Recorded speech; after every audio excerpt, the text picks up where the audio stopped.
At 6:47 a.m. on October 12, 1944, Staff Sergeant Daniel Harrigan crouched in a destroyed farmhouse 3 miles east of Aachen, Germany, watching 8 Wehrmacht officers gather 380 yards away for a morning briefing. Standard U.S. Army sniper doctrine said, use maximum magnification. His M1903A4 rifle came factory-equipped with a 10-power Unertl scope. Every sniper in Europe used 8-power to 10-power magnification for precision work. Harrigan's scope was different. He'd replaced his regulation 10-power Unertl with a 2.5-power hunting scope pulled from a commercial Winchester rifle. The modification violated 3 separate ordnance regulations. The reduced magnification seemed insane. How do you shoot officers at 400 yards through a scope that made them look closer than binoculars? But in the next 4 minutes, 8 German officers would die, and every sniper in the European theater would learn that sometimes less magnification means more kills. The problem was simple and deadly. By October 1944, U.S. Army snipers in the European theater had fired 2,847 documented shots at German officers and senior NCOs. They'd achieved 284 confirmed kills, a 10% hit rate. The other 90% of shots missed because the target moved, because the sniper lost sight picture, because 10-power magnification was too much magnification for combat conditions. High magnification created 3 problems that killed more Americans than it saved. First problem, field of view. A 10-power scope showed you 10 feet of battlefield at 100 yards. An officer walking past that narrow window disappeared before you could acquire him, track him, and fire. At 400 yards, your viewing window narrowed to 40 feet. A German Hauptmann walking between positions crossed that window in 6 seconds. Finding him through the scope, centering the crosshairs, controlling your breathing, and pressing the trigger took 8 to 12 seconds. He was gone before you fired. Second problem, shake. Every heartbeat, every breath, every muscle tremor got magnified 10 times. At 400 yards, your crosshairs jumped 4 feet with each pulse. Controlling that movement required perfect shooting position, sandbag support, and absolute stillness. Combat rarely provided any of those. You shot from rubble piles, from hastily dug positions, from bombed buildings with unstable floors.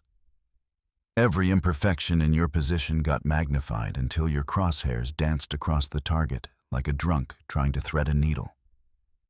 Third problem, target acquisition speed. Finding an officer through 10-power magnification took 8 to 12 seconds of scanning.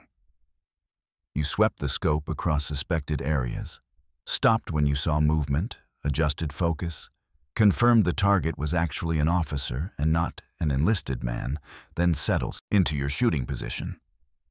German officers learned to never stay exposed that long. They moved fast between covered positions. They gathered for briefings in places with overhead concealment. They checked their watches constantly and dispersed after exactly 5 minutes. The result was predictable.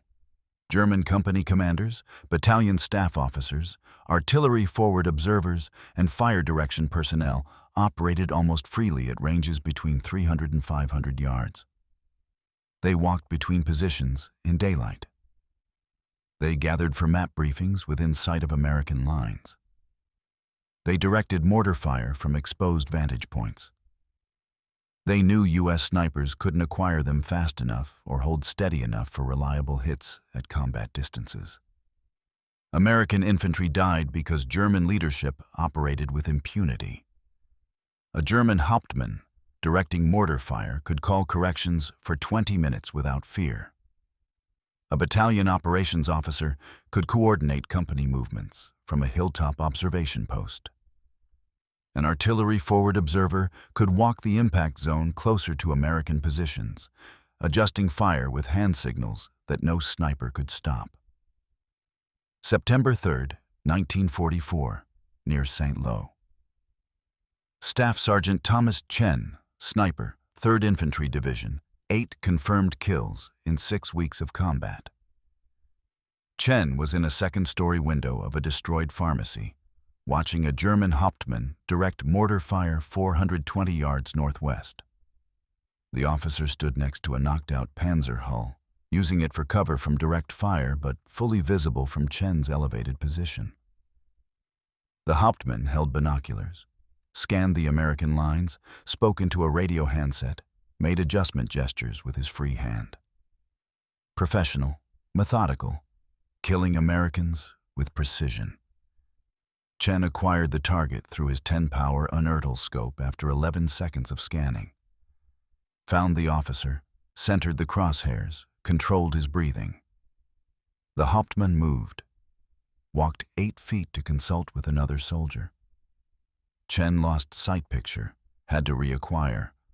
Found him again after 6 seconds. Settled the crosshairs. The officer moved again, walked back to his original position. Chen's crosshairs followed, but the movement made them unstable. He waited for them to settle, controlled his breathing. The officer lowered his binoculars, spoke into the radio again, walked toward cover. Chen never fired. The entire engagement lasted 43 seconds. The officer was exposed, visible, in range. But Chen couldn't acquire fast enough, couldn't hold steady enough, couldn't get a shot before the target moved. The American position took 47 mortar rounds over the next 30 minutes. 9 casualties, 3 dead. The German Hauptmann directed every round. Chen tried again the next morning. Same location, same German officer, same result. The Hauptmann appeared for 38 seconds, moved constantly, disappeared before Chen could fire. The third morning, Chen got his shot. 11 seconds to acquire, perfect breathing control, steady squeeze. He fired. The round impacted 6 feet left of the officer. Crosshairs shake at trigger press. The Hauptmann dove for cover, called for counter-sniper fire. Chen was killed 2 days later by a German sniper who found his position. Chen died having fired at the same officer 3 times without a hit. 10-power magnification, perfect visibility, good range, 0 hits. Between August and October 1944, 73 U.S. Army snipers were killed or wounded in the European theater. Intelligence officers studied the pattern. Most casualties occurred during engagements at 300 to 500 yard ranges. Most snipers had fired at German officers or senior NCOs. Most reported the same problem. Couldn't acquire targets fast enough. Couldn't hold steady enough. Targets moved before they could shoot, or shots missed due to magnification shake. German officers received training specifically addressing American sniper capabilities. Captured German training documents from September 1944 included sections on American sniper limitations. One document stated, American snipers require 10 to 12 seconds to acquire targets through high magnification optics. Limit exposure to 7 seconds maximum. Move constantly when in potential sniper zones. Use covered approaches whenever possible. They knew. They'd studied American snipers, identified the weaknesses, trained their officers to exploit them. The 10-power scope that was supposed to give American snipers an advantage had become a liability that German officers understood and countered. One intercepted German radio message from October 4th, 1944, sent from a regimental headquarters to battalion commanders. American sniper threat remains minimal at ranges beyond 300 meters. High magnification optics limit their effectiveness. Officers may conduct necessary coordination at these distances with standard exposure precautions. The Germans had analyzed the problem better than U.S. Army ordnance officers had. They knew 10-power scopes made American snipers slow and shaky. They adjusted their tactics accordingly. American officers kept issuing the same rifles with the same scopes, wondering why sniper effectiveness remained so low. Daniel Harrigan was 31 years old when he arrived in France in August 1944. Pre-war hunting guide from Montana. 15 years guiding elk hunts in the Rockies. He'd taken hundreds of clients into the Absaroka Mountains, helped them kill bull elk at ranges between 200 and 500 yards. He knew long-range shooting, knew it from experience, not from manuals. Harrigan had used commercial hunting scopes his entire adult life. Most were 2.5 power to 4 power magnification. Lower power than military scopes, but infinitely more effective in real hunting conditions. Wide field of view meant you saw the animal coming before it disappeared. Low magnification meant steadier hold. You could track moving game, acquire targets fast, shoot from awkward positions without your crosshairs jumping across the mountainside. He'd killed his first elk at age 16 with his father's Winchester Model 70, topped with a Lyman 2.5 power scope, 340-yard shot on a 6-point bull moving through timber. Acquired the elk in under 3 seconds, tracked it smoothly through the scope, led it 2 feet, shot. The bull dropped. His father told him, "Low power glass keeps you steady. High power makes you shake. Remember that." Harrigan remembered. 15 years of guiding clients taught him the same lesson repeatedly. Clients who bought expensive high magnification scopes missed more shots. They couldn't find animals fast enough in the narrow field of view. They couldn't hold steady when they did find them. Their crosshairs jumped with every heartbeat. They blamed themselves, blamed their rifles, blamed everything except the scope. Harrigan knew better. The scope was the problem. When Harrigan arrived in France in August 1944, he brought his personal Winchester Model 70 hunting rifle with a Lyman 2.5 power scope. Regulations required him to use the issued M1903A4. His Winchester stayed in his duffel, but the Lyman scope came out 3 weeks later.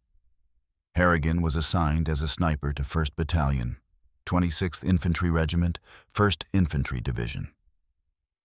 His first 10 combat shots at German officers and NCOs. 1 hit, 9 misses. Every miss for the same reasons. Target moved before he could acquire through the narrow 10-power field of view. Or he acquired the target, but his crosshairs shook too much to risk the shot. Or he fired and the crosshairs jumped at trigger press, sending the round off target. September 28, 1944. Harrigan's 10th attempt at a German officer. Oberleutnant, 380 yards, directing a machine gun position. Harrigan found him in the scope after 13 seconds, settled his crosshairs, controlled his breathing. The crosshairs jumped with his heartbeat. 4 feet of movement at the target. He waited, held his breath. The crosshairs steadied slightly. He pressed the trigger. The crosshairs jumped again at the moment of trigger break. The round impacted 5 feet right of the officer. The Oberleutnant dropped flat, called for artillery support. American positions took 37 rounds, 4 dead, 7 wounded. Harrigan sat in his foxhole that night, thinking about Montana elk hunts. He'd never used more than 4 power magnification for 400-yard shots on game. Lower power meant see the animal approach, track it smoothly, hold steady. He'd made dozens of shots at elk that were moving, shots from unstable positions, shots in wind, all with low-power scopes, all successful because he could find them. Animal fast, track it smoothly, hold the crosshairs steady enough to kill. That night, Harrigan made a decision. Modify the scope, face possible court-martial, or watch more Americans die because German officers operated freely at 400 yards. The answer was obvious. Harrigan's personal Winchester Model 70 sat in his duffel bag. Pre-war hunting rifle, walnut stock, 24-inch barrel, Lyman 2.5 power scope mounted in Redfield rings. He'd carried that rifle through 15 years of Montana elk hunts. The scope had never failed him. Never been too narrow, never shaken too much, never been too slow. His issued M1903A4 sat beside him in the foxhole.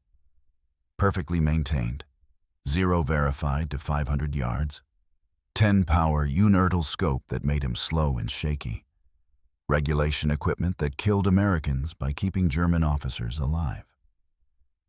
September 28, 1944, 11 o'clock at night. The front line was quiet. Occasional artillery rumble in the distance. Smell of cordite and autumn mud. Harrigan pulled his Winchester from the duffel, removed the Lyman scope from the Redfield rings. 2.5 power, 42-foot field of view at 100 yards, crosshairs that barely moved with his pulse. Everything his military scope wasn't. Problem was simple. The Lyman scope mounts were designed for Winchester receiver dimensions. The M1903A4 had different mounting specifications. Standard scope rings wouldn't fit. He needed custom mounts. Harrigan had watched his father fabricate scope rings in their Montana workshop. Basic metalworking, files and sandpaper, patience and precision. The principle was simple. Create 2 rings that grip the scope tube and bolt to the rifle receiver. The execution required improvisation. Materials available. Destroyed German Kubelwagen 50 yards from his position. Steel door hinge, good quality, right thickness. His entrenchment tool, a rough file from his cleaning kit. Sandpaper from the company supply sergeant. Determination born from watching 4 men die that afternoon because he couldn't shoot fast enough. Harrigan worked alone. Pulled the Kubelwagen hinge free at 11:15, carried it back to his position. The steel was cold, smelled like rust and burned paint. He sat in his foxhole with a flashlight clamped between his teeth, filed the hinge into rough ring shapes. The work was slow. Steel fought back against the file. His hands cramped after 20 minutes. Fingers went numb from gripping the file. But the shapes emerged gradually. 2 rings, interior diameter matching the Lyman scope tube, exterior shape to fit the M1903A4 receiver mounting points. 40 minutes of filing. Metal dust covered his hands, stuck to the sweat on his forearms. His shoulders ached. The flashlight beam kept moving, making shadows jump across his work. He wedged the flashlight between sandbags, kept filing, test fit at midnight. The front ring slipped over the scope tube. Too loose. He cut a thin strip from the hinge metal, wrapped it inside the ring as a shim. Test fit again. Tight. Perfect.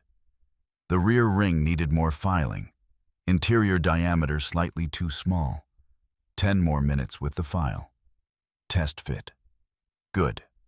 Mounting the rings to the rifle receiver was harder. The M1903A4 had 2 mounting holes. The improvised rings needed to align perfectly with those holes. Harrigan used sandpaper to adjust the ring bases, testing fit every 30 seconds. Too tight, sand more. Too loose, add another shim. 12:20 a.m. The rings fit. He removed his issued 10-power Unertl scope. Serial number documented on his equipment card. He'd have to explain this, if anyone noticed. Court-martial for unauthorized modification. Possible dishonorable discharge. Loss of rank. Prison time, maybe. But 4 men died today because German officers operated freely at 400 yards. Harrigan mounted the Lyman 2.5 power scope in the improvised rings. Tightened the mounting screws. The scope sat slightly higher than the original Unertl, but his cheek weld still worked. He shouldered the rifle, looked through the scope. The field of view was enormous compared to 10 power. He could see 50 feet of battlefield instead of 10 feet. Could acquire targets instantly, instead of scanning for 12 seconds. The modification took 90 minutes total. His hands were black with metal filings and gun oil. 2 fingers were cut from slipped file strokes. But the scope was mounted, solid, functional. He needed to verify 0. Couldn't risk a shot at night. Too much noise. Tomorrow morning, first light. Then he'd find out if Montana hunting tactics worked in German combat. 3 days later, October 12, 1944, 6:30 a.m. Intelligence report from Battalion S2. German battalion staff meeting expected at 0700 hours. Location, ruined barn complex, 380 yards northwest of American forward positions. 8 officers anticipated. Battalion commander, 3 company commanders, operations officer, intelligence officer, artillery liaison officer, communications officer. Standard sniper mission. Pick the highest value target, wait for clear shot, fire once, relocate before counter-sniper response. Hope you get 1 officer. Consider the mission successful if you get any hit at all. Harrigan took a different approach. He moved into position at 6:40, destroyed farmhouse with second-story vantage point. His spotter, Sergeant Frank Murphy, set up beside him with binoculars. Murphy was from Wyoming, also a pre-war hunter. Understood long-range shooting. Harrigan shouldered his rifle, looked through the 2.5 power Lyman scope. The ruined barn was clearly visible. 380 yards. He could see the entire structure, the approaches, the covered areas. With his old 10 power scope, he would have seen one narrow slice. Now he saw everything. 6:47 a.m. The first German officer arrived. Hauptmann, company commander, walked from a covered trench to the barn. Moved quickly, professional. With a 10 power scope, Harrigan would have spent 8 seconds finding him in the narrow view. With the 2.5 power scope, he saw him immediately. Tracked him smoothly as he walked. Could have shot him any time. But Harrigan waited. Intelligence said 8 officers. He wanted all 8. 6:48 a.m. 3 more officers arrived. 2 Oberleutnants, 1 Hauptmann. They gathered at a map table inside the barn's partially intact structure. Overhead cover from shelling, but walls were blown out. Clear sight lines from Harrigan's position, 6:49 a.m. 4 more officers, the full group. Battalion commander, major, identifiable by insignia, visible through the scope. 3 Hauptmanns, 1 Oberleutnant with artillery branch colors. 8 officers total standing around a map table, discussing something, pointing at documents. Through a 10 power scope, Harrigan would see 1 or 2 officers at most. Narrow field of view, tunnel vision. He'd have to choose 1 target, hope the others didn't move before he fired. Through the 2.5 power scope, Harrigan saw all 8 simultaneously, saw their positions relative to each other, saw who was moving, who was stationary, saw who would leave first. The artillery liaison officer checked his watch.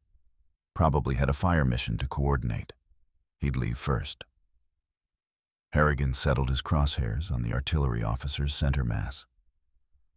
Range 380 yards. Mild wind, left to right. Estimate 4 miles per hour. Hold 1 foot right. The crosshairs barely moved. His heartbeat caused maybe 6 inches of movement at the target. With 10 power magnification, his heartbeat would cause 5 feet of movement. Unusable. He controlled his breathing. Natural respiratory pause. The crosshairs steadied completely. He pressed the trigger. The rifle fired at 6:49 and 14 seconds a.m. The artillery liaison officer dropped. Center mass hit.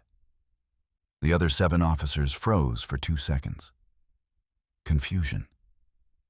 Where did the shot come from? No muzzle flash visible in daylight. No sound signature they could locate. Harrigan cycled the bolt. Ejected the spent case. Chambered a new round. 2.3 seconds. Found his next target through the scope immediately. Wide field of view meant no searching, no scanning. The operations officer was moving right toward cover. Harrigan tracked him smoothly. The 2.5 power magnification meant steady tracking. No jump, no shake. He led the moving officer 3 feet, fired at 6:49 and 17 seconds. The operations officer fell. The remaining 6 officers now understood they were under sniper fire. They scattered. 3 ran left, 2 ran right, 1 dropped flat behind the map table. The battalion commander sprinted toward a covered trench. With a 10 power scope, Harrigan would have lost all targets immediately. Narrow field of view meant officers running different directions would disappear from sight. He'd have to choose one, hope to reacquire before they reached cover. With the 2.5 power scope, all 6 officers remained visible. Wide field of view showed the entire area. Harrigan tracked the battalion commander, sprinting left. 385 yards now, moving fast. Led him 4 feet. The crosshairs tracked smoothly. No shake from magnification. He fired at 6:49 and 31 seconds. The battalion commander fell mid-sprint. The other 5 officers were running hard now. Pure panic. One Hauptmann sprinted straight toward Harrigan's position, then cut right toward a shell crater. Bad decision. He stayed exposed for 8 seconds. Harrigan tracked him, led him 5 feet, fired at 6:49 and 45 seconds. The Hauptmann collapsed 20 feet from cover. 4 officers down, 4 remaining. 2 reached the covered trench on the left. Disappeared. Gone. The other 2 were still exposed, running for different cover points. Harrigan swung right, found an Oberleutnant running toward a knocked-out Panzer hull. 390 yards. Still moving. The 2.5 power scope tracked him steadily. Harrigan led 6 feet, fired at 6:50 and 3 seconds. Hit. 1 officer remaining. The last Hauptmann had dropped behind the map table, was crawling toward the trench entrance. Slow movement, trying to stay low. Harrigan could see him clearly through the wide field of view. The officer raised his head slightly, checking if the sniper was still watching. Harrigan fired at 6:50 and 32 seconds. The Hauptmann stopped moving. 6 officers down. 2 escaped into the covered trench. But 6 confirmed hits in approximately 1 minute 18 seconds, all at ranges between 380 and 395 yards, all on moving targets except the last one. Murphy lowered his binoculars. His voice was quiet. "How did you acquire that fast?" Harrigan ejected the last spent case, reloaded. Lower magnification, wider view, steadier hold. The German position was chaos. No senior leadership, no battalion commander, no operations officer, no artillery liaison. The 2 surviving officers in the trench wouldn't come out, wouldn't risk exposure. They'd seen 6 officers die in 78 seconds from a sniper they couldn't locate. Murphy was still staring at Harrigan's rifle. "Is that a different scope?" "Commercial hunting optic, 2.5 power. That's not regulation." "No, it's not." Murphy looked through his binoculars again at the German position. 6 bodies, no movement. "Does it work?" 6 for 6. Word spread through the company by noon. The sniper sergeant killed 6 German officers in under 2 minutes. Impossible shot sequence. Nobody understood how until they saw his rifle. Commercial hunting scope, 2.5 power magnification. Half the platoon thought he was insane. The other half wanted to know where to get one. By 1500 hours, 3 other snipers in the battalion asked to see Harrigan's modification. They examined the improvised scope rings, the low-power Lyman optic, the wider field of view. 2 of them had commercial hunting rifles back home. 1 had a 3-power Weaver scope. The other had a 4-power Lyman. Captain James Whitmore, company commander, called Harrigan to his command post at 16:30. Whitmore was regular Army, West Point, professional. He looked at Harrigan's rifle for a long time. "Sergeant, is that a non-regulation scope on your rifle?" "Yes, sir." "Does it violate equipment regulations?" "3 regulations, sir." Whitmore picked up the rifle, shouldered it, looked through the scope. His expression changed. "The field of view is enormous." "Yes, sir. 42 feet at 100 yards. Regulation 10 power shows 10 feet. "And this worked this morning?" 6 confirmed kills in 78 seconds, sir." Whitmore handed the rifle back. "Show Sergeant Murphy how to mount one on his rifle, if he has a commercial scope available." "Yes, sir. If ordnance finds out about this, I'll back you. But you'll probably still face charges." "Understood, sir." Whitmore dismissed him. Harrigan walked back to his position. Murphy was waiting. "Captain said you can modify my rifle if you want," Murphy said. "You have a scope?" 3-power Weaver. On my Winchester back in the supply tent." "Get it. I'll show you how to make rings." That night, 2 snipers in 1st Battalion, 26th Infantry Regiment modified their rifles with commercial low-power hunting scopes. By morning, they'd be testing whether Montana and Wyoming hunting tactics worked for German officers at 400 yards. The answer would change sniper doctrine for the next 80 years. Sergeant Frank Murphy killed 3 German officers on October 14, 1944. 410 yards, 6 minutes total engagement time. Used a 3-power Weaver scope mounted on his EM-1903A4 with improvised rings fabricated from salvaged German equipment. Same technique Harrigan taught him. Wide field of view, steady hold, fast acquisition. Murphy's previous best was 1 officer kill in 3 weeks of trying with the standard 10-power scope. Now he'd tripled that in 6 minutes. Word spread through 1st Battalion. By October 15th, 2 more snipers asked Harrigan for help modifying their rifles. Both had commercial hunting scopes in their personal gear. One had a 4-power Lyman. The other had a 2.75-power Weaver. Harrigan showed them how to fabricate mounting rings, how to zero the scopes, how to use the wide field of view for multiple target engagements. By October 18th, 4 snipers in the battalion were using modified low-power scopes. Their combined kill count for the week, 23, German officers and senior NCOs. Previous week, same 4 snipers using regulation 10-power scopes, 4 kills total. 575% increase in effectiveness. The statistics were impossible to ignore. 4 snipers, modified equipment, 6 times more lethal. Same men, same rifles, same ammunition. Only difference was magnification. Lower power meant faster acquisition, steadier holds, ability to track multiple targets. Battalion S2 intelligence officer noticed the pattern. Lieutenant Colonel Bradford reviewed the kill reports. 4 snipers accounted for 73% of all battalion sniper kills in 1 week. All 4 using unauthorized scope modifications. He called Harrigan in for interview on October 20th. "Sergeant, your kill rate increased 600% after you modified your rifle. Explain."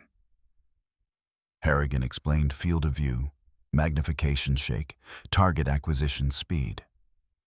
Bradford listened, took notes, asked technical questions. At the end, Bradford said, "I'm forwarding this to regiment. The statistics justify investigation." 3 days later, everything almost ended. October 22nd, 1944. Major Robert Davidson arrived from 1st Army Ordnance. Routine equipment inspection, checking maintenance standards, verifying serial numbers. Davidson was career ordnance, 22 years service. Believed in regulations, absolutely. He noticed Harrigan's rifle immediately. Wrong scope. Not standard issue. He examined it, checked the mounting rings, recognized improvised fabrication. His face went red. Sergeant, this scope violates 3 separate ordnance regulations. Unauthorized modification of issued equipment, use of non-standard parts, alteration of weapon specifications. Yes, sir. Where's your issued Unertl scope? In my gear, sir. Serial number documented. Davidson found Murphy's rifle. Same modification, then 2 more. 4 rifles with unauthorized scopes. He confiscated all 4, ordered them returned to armory for restoration to standard configuration. Told the battalion commander he was recommending courts-martial for equipment tampering. Captain Whitmore intervened. Major, before you confiscate those rifles, look at the kill reports. Davidson reviewed the battalion sniper statistics. 27 confirmed officer kills in 10 days from modified rifles. 6 kills in the previous month from the same snipers using standard equipment. His expression didn't change. The numbers are impressive, Captain. But regulations exist for specific reasons. 10 power magnification provides precision at extended ranges. These commercial scopes are insufficient for military applications. Harrigan asked permission to speak. Davidson nodded. Sir, request permission to demonstrate the difference. Demonstrate how? Live comparison. Standard 10 power scope versus modified low power, 400 yards, moving target simulation.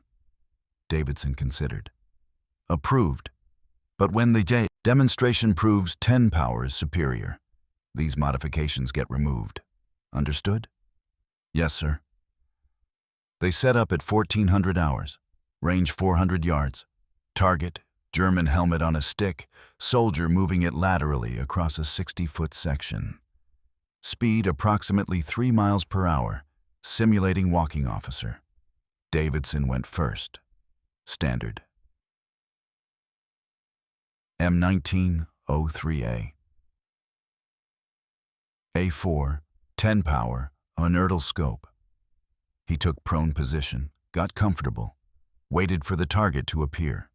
It appeared on the left side, started moving right. Davidson tracked it through the scope. 14 seconds to acquire the target in the narrow field of view.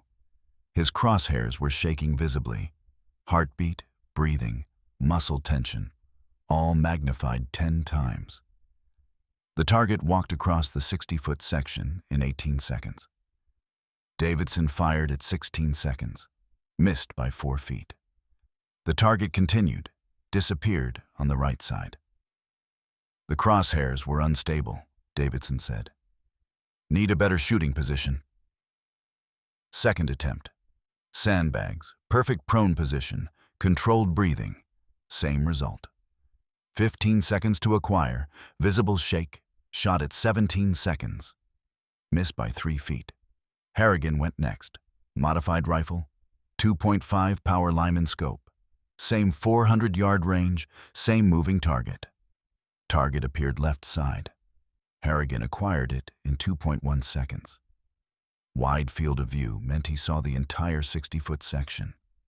Target was immediately visible, no searching required. His crosshairs tracked smoothly. Minimal shake. Heartbeat caused maybe 8 inches of movement at 400 yards instead of 5 feet. Target reached the 20-foot mark. Harrigan led at 2 feet, fired at 4.3 seconds after target appearance. Hit, center mass on the helmet. Davidson stared. Luck, go again. 5 more attempts. Harrigan averaged 2.4 seconds acquisition, 4.8 seconds total time to hit. 5 hits out of 5 attempts. Davidson tried 3 more attempts with 10 power. 0 hits. Couldn't acquire fast enough, couldn't hold steady enough. Davidson lowered his rifle. The commercial scope is faster, but precision matters more than speed. Extended range shooting requires maximum magnification. Sir, how often do snipers engage targets beyond 600 yards in this theater? Davidson didn't answer immediately. Finally, records show 87% of engagements occur between 300 and 500 yards. And at those ranges, speed and stability matter more than maximum magnification. Davidson still didn't want to accept it. 22 years of believing in ordnance regulations, watching precision target shooting competitions where high magnification won every time. But combat wasn't target shooting. Combat was moving officers who exposed themselves for 8 seconds.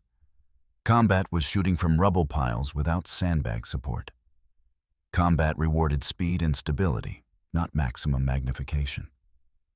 I need to see combat results before I recommend any changes, Davidson said. Give me 1 week of documented performance. If the modified scopes maintain superiority, I'll forward recommendations to First Army. Captain Whitmore agreed. 1 week, Major. But we keep the modified rifles during testing. Davidson reluctantly agreed, returned the 4 confiscated rifles, said he'd return October 30th for results review. October 24th, 1944. German counterattack expected near Würselen. Intelligence indicated German forces were massing, senior officers directing assault preparation.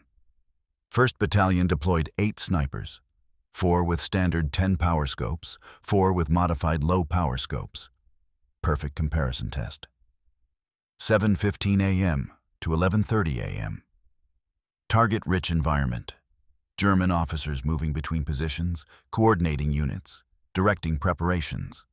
Ranges 320 to 480 yards. Results by 11:45 a.m. Standard 10 power scope snipers, 3 kills, 19 shots fired. 15.7% hit rate. Average target acquisition time, 9.8 seconds. Multiple reports of targets moving before acquisition complete. Multiple reports of crosshair shake causing misses. Modified low-power scope snipers, 16 kills, 22 shots fired. 72.7% hit rate. Average target acquisition time, 2.1 seconds. Ability to track multiple targets simultaneously. Steady holds reducing misses dramatically. The German counterattack schedule faltered. Officers killed included 2 battalion commanders, 5 company commanders, 3 artillery forward observers, 6 senior staff officers. German units attacked without proper coordination. American defensive positions held. Estimated casualties, 12 American killed versus predicted 40 to 60. Major Davidson reviewed the after-action reports on October 26th. Read the statistics 3 times. Compared acquisition times, hit rates, tactical impact. Finally, looked at Captain Whitmore. I'm recommending immediate field testing authorization for First Army. This needs wider evaluation. The report reached First Army Headquarters, October 28th. By November 2nd, captured German documents would prove the enemy had noticed something changed. Wehrmacht memo dated October 28th, 1944. Found in destroyed German battalion command post. American sniper tactics have changed significantly. Officer casualties increased 400% in 2 weeks. Officers being targeted with unprecedented speed and accuracy. Previous patterns of extended exposure no longer viable. Recommendation: all officer briefings conducted in hardened positions only. Exposure time limited to absolute minimum. Movement between positions only under smoke or darkness. The Germans had adapted their entire doctrine because of 4 modified hunting scopes. They didn't know what changed. Didn't know about low-power optics or Montana hunting guides. They just knew American snipers suddenly became lethal at 400 yards. When your enemy changes how they operate because of your innovation, the innovation works. Better than any test, better than any report. Enemy adaptation proved. The modified scopes were devastatingly effective.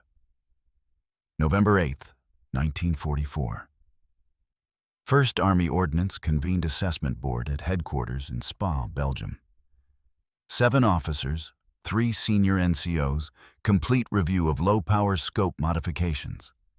They examined combat reports from 23 battalions, studied kill statistics from 42 snipers, reviewed enemy intelligence documents, tested various magnification levels under combat conditions. The testing protocol was thorough. Snipers fired at targets ranging from 200 to 800 yards, stationary targets, moving targets, multiple targets, various magnification levels, 2.5 power, 4 power, 6 power, 8 power, 10 power. Different shooting positions, prone with support, prone without support, kneeling, standing. Timed acquisition drills, accuracy measurements, stability assessments. Results were conclusive. 2.5 power to 4 power magnification has proved optimal for ranges between 200 and 500 yards. Wide field of view averaged 120 feet at 100 yards. Target acquisition time averaged 2.3 seconds. Crosshair movement from heartbeat at 400 yards, less than 1 foot. Hit probability on moving targets, 68%. 6 power magnification showed marginal improvement over 10 power. Field of view still too narrow. Shake still too pronounced. Target acquisition still too slow. No significant advantage for typical combat distances. 10 power magnification proved superior only for stationary targets beyond 600 yards. But combat statistics showed only 4% of sniper engagements occurred beyond 600 yards in the European theater. The other 96% happened at ranges where low-power scopes dominated. The mathematics were simple. Optimize for the 96%. Accept reduced capability for the 4%. November 15, 1944. First Army issued Technical Bulletin 44-23. Title: Field Modification of M19 03A4 Sniper Rifles for Enhanced Combat Effectiveness. The bulletin authorized use of commercial low-power scopes, 2.5 power to 4 power magnification. Provided specifications for mounting ring fabrication. Included diagrams, measurements, tolerance standards. Credited field innovation by NCO personnel without naming anyone. Standard practice. Innovations got documented. Innovators got anonymity. The bulletin reached regiment by November 18th, battalion by November 20th, company level by November 22nd. Snipers started modifying rifles immediately. Some had commercial scopes in personal gear. Others requisitioned scopes through supply channels. A few fabricated their own low-power optics using lenses from binoculars and German optical equipment. By December 1st, 93 U.S. Army snipers in First Army were using modified low-power scopes. By December 15th, 218 snipers. The modification spread faster than any official doctrine change ever had. Because it worked. Because snipers saw the results, saw the kill statistics, saw their brothers coming back alive.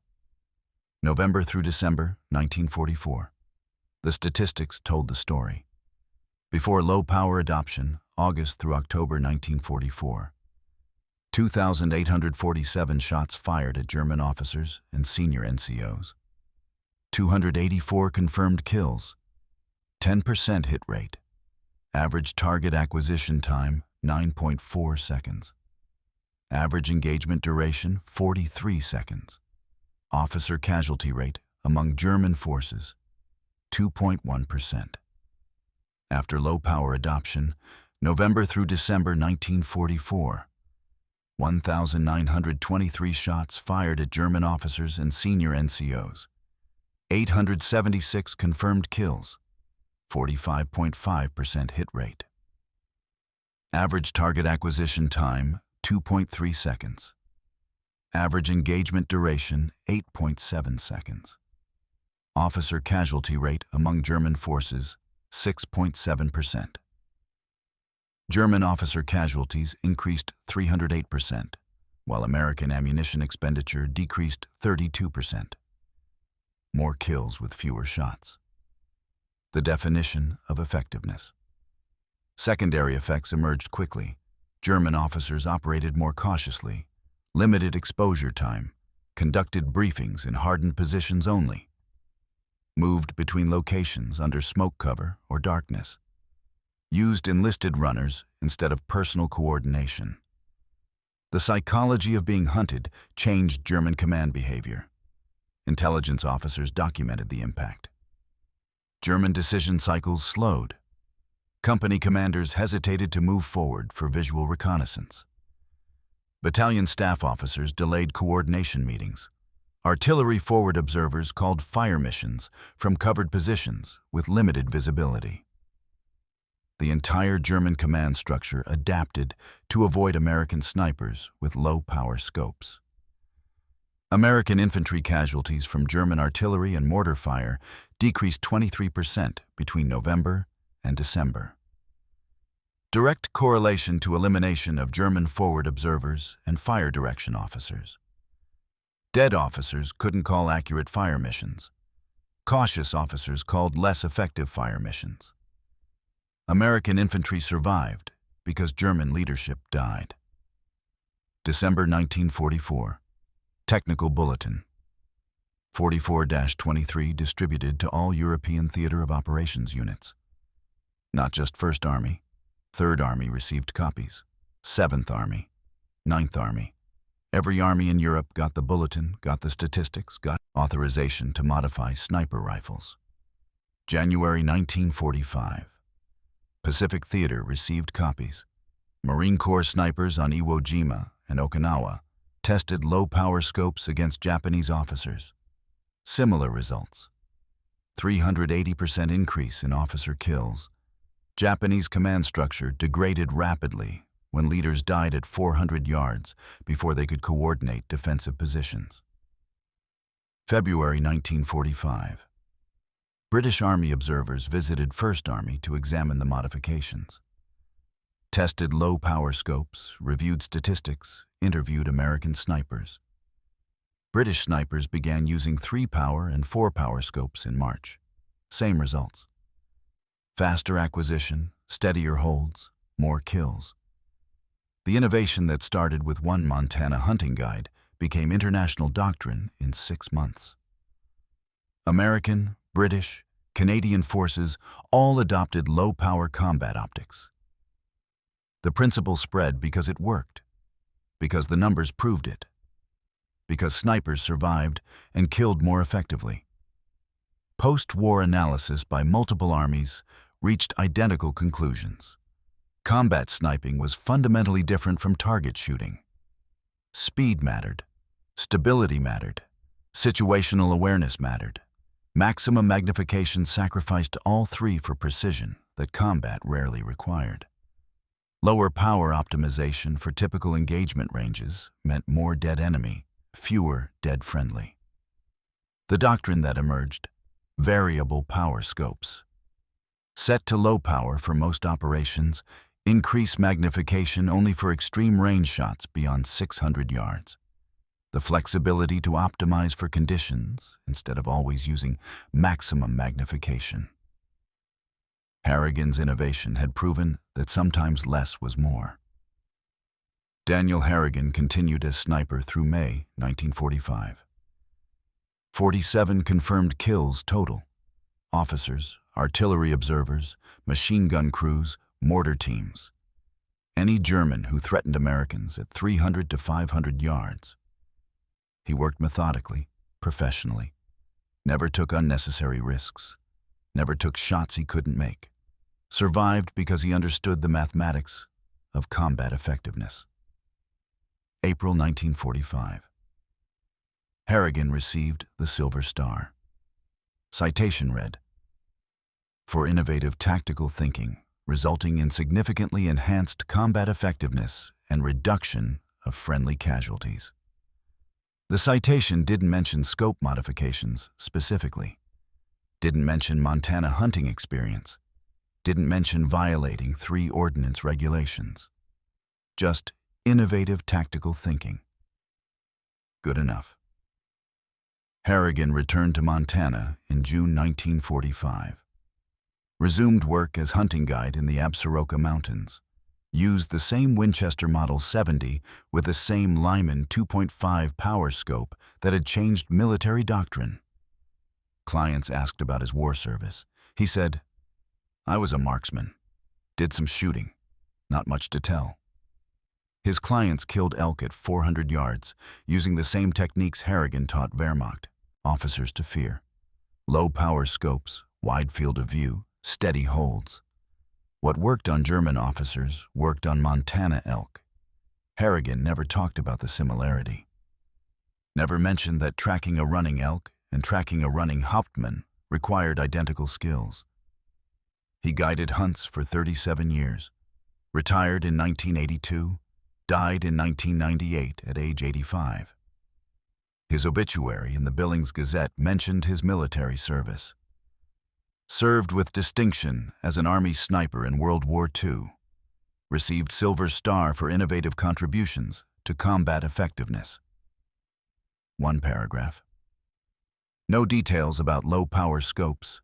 No mention of 876 German officers killed by snipers using his modification. No discussion of doctrine changes that lasted 80 years. Just innovative contributions. The understatement was complete. Today, every military and police sniper in the world uses variable power scopes. Standard configurations: 1 power to 6 power, 2 power to 10 power, 3 power to 15 power. The scopes can adjust magnification based on distance and conditions. But training doctrine emphasizes set to low power for most operations, 2 power to 4 power for typical engagements. Only increase magnification for extreme range precision shots beyond 700 yards. U.S. Army Sniper School, Fort Moore, Georgia. Instructors teach the principle in week 1. Higher magnification isn't always better. Combat requires speed, stability, and situational awareness. Low power gives you all three. High power gives you precision at the cost of effectiveness.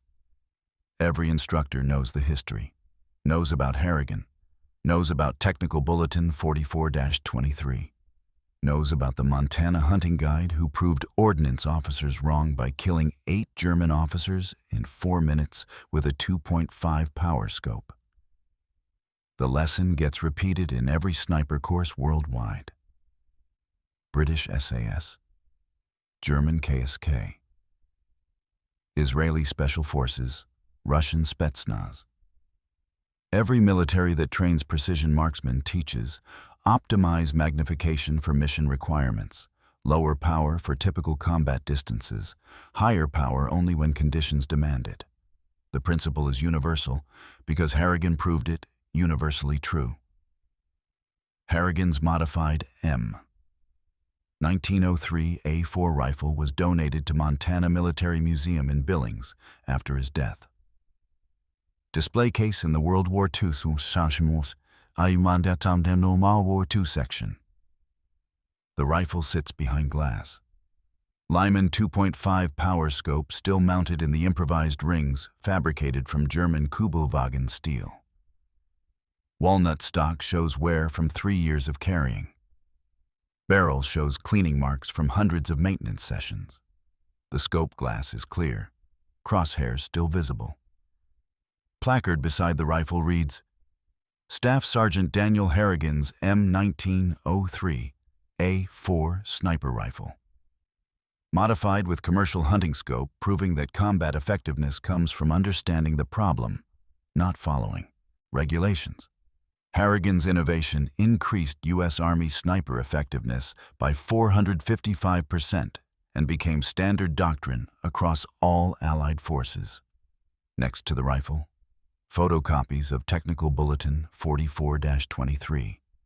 Combat reports from October through December 1944. Statistics showing hit rate improvement.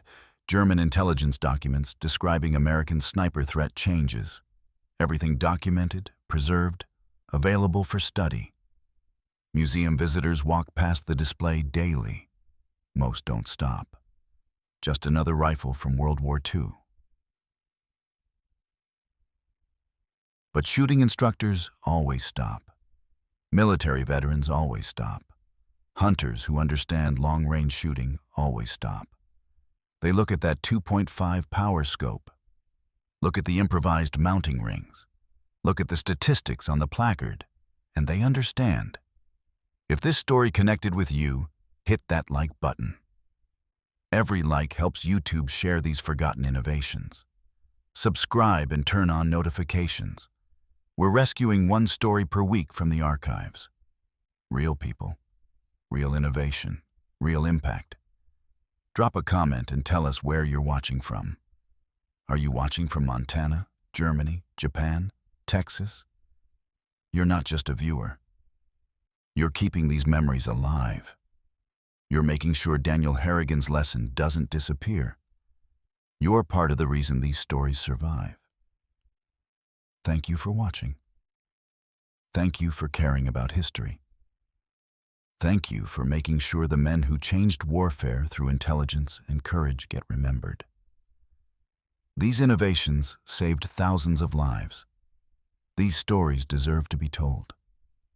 And maybe, just maybe, the next time someone tells you bigger is always better, or maximum is always optimal, you'll remember the Montana hunting guide who proved them wrong with a 2.5 power scope and 4 minutes of perfect shooting.